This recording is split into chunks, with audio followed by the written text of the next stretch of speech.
रंगभूमि से लिए कर्ण को कौरव शंख बजाते, चले झूमते हुए खुशी से गाते मौज मनाते।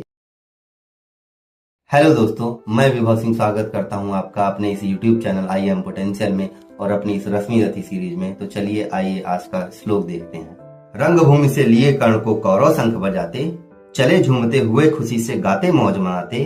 कंचन के युग शैल शिखर सम सुगठित सुघर सुवर्ण, गल बाही दे चले पर उस पर दुर्योधन और कर्ण। बड़ी तृप्ति के साथ सूर्य शीतल अस्ताचल पर से चूम रहे थे अंग पुत्र का स्निग्ध सुकोमल कर से।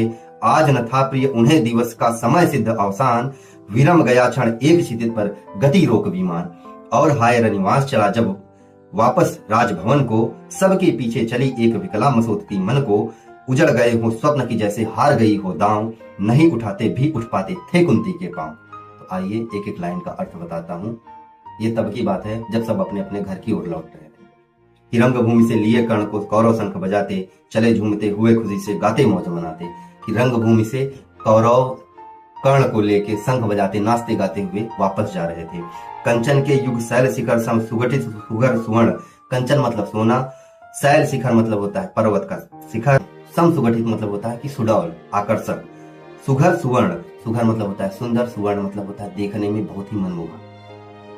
गलबाही दे चले परस्पर दुर्योधन और कर्ण मतलब सोने से बनी हुई दो पर्वत की चोटियों की तरह सुंदर आकर्षक और सुडौल दिखने वाले कर्ण और दुर्योधन एक दूसरे के हाथों में हाथ डाल के वापस जा रहे थे। बड़ी तृप्ति के साथ सूर्य शीतल अस्ताचल पर से चूम रहे थे अंग पुत्र का स्निग्ध सुकोमल कर से।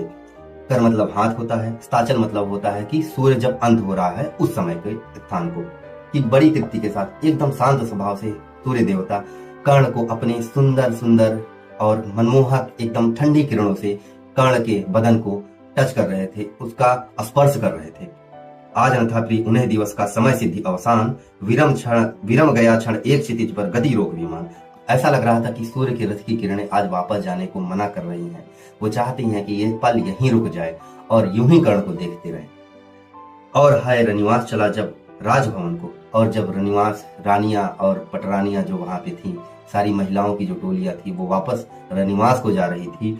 सबके पीछे चली एक विकला मसोसती मन को, उन सब के पीछे एक लाचार बहुत ही मन से मरी हुई एक औरत धीरे धीरे चल रही थी। उजड़ गए हों स्वप्न की जैसे हार गई हो दांव। ऐसा लग रहा था कि उसके सारे सपने चूर चूर हो गए हों, जीवन का बहुत बड़ा ही दांव, अमूल्य दांव वो हार गई हो। नहीं उठाते भी उठ पाते थे कुंती के पांव।